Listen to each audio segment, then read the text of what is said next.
Hey everyone, welcome to Adventures with Edna. I'm Chris. Today we're going to make a special trip. I'm just now getting off work. I found out recently that there is something special here in South Carolina, right down the street in Reidville, South Carolina.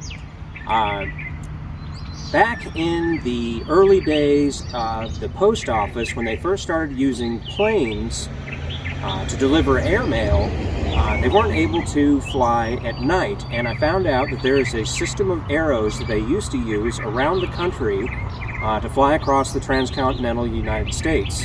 The only one left in the state of South Carolina is here in Reidville, so we're going to drive down there real quick and check it out.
It's easier to see from the air.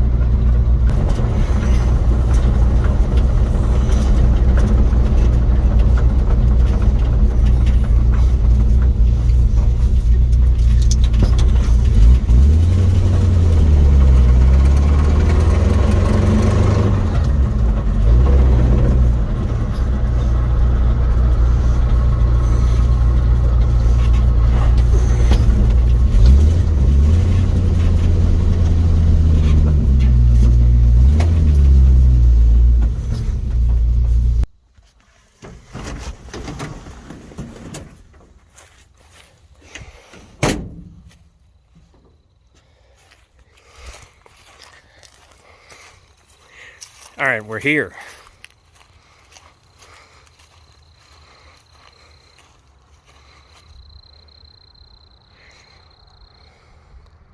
This is what's part of the U.S.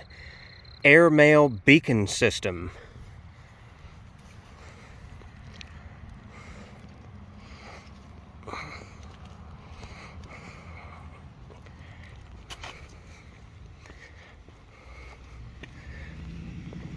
So you can see which way it's telling you to go.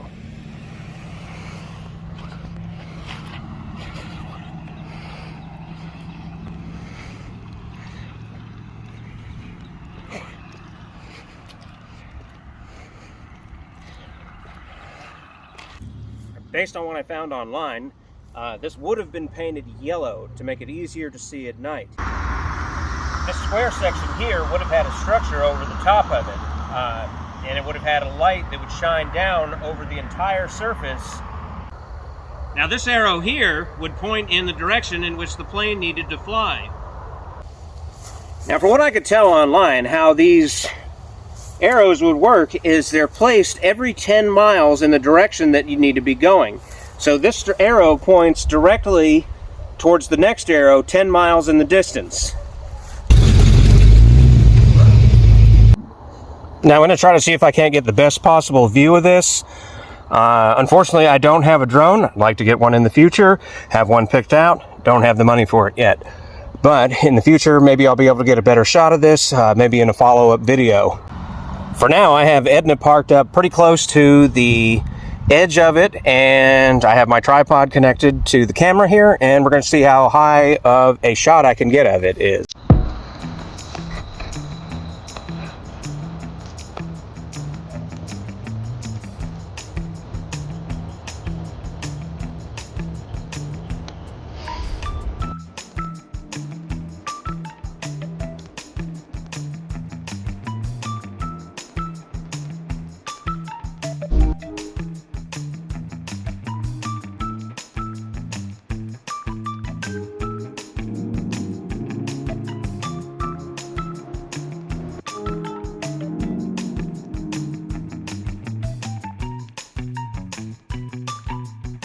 Now, roughly where I'm standing, there would have been a 50-foot tower above here with flashing lights on the top, with about 50,000 candle power of light.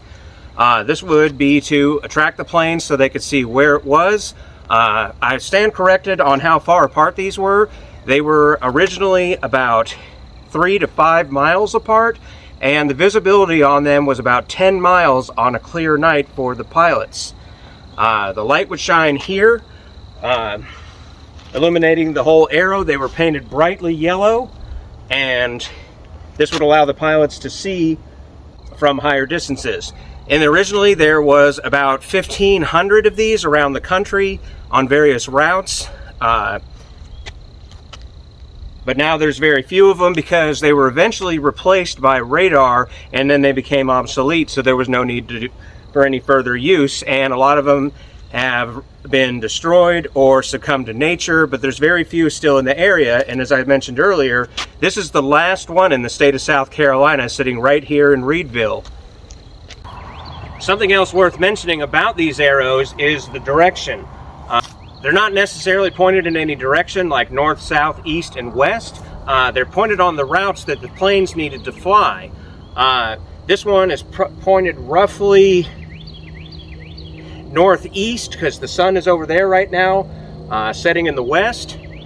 So this one just points to the next one, but then again, like I said, this is the last one in South Carolina, so it's probably pointing at nothing at this point. Now, some of these arrows were actually set up with buildings on this back square here. There was an intermittent airfield every 25 miles with emergency setups for emergency landings. These airways could be seen from up to 75 miles away. So these just help with the emergency situations that any planes might have.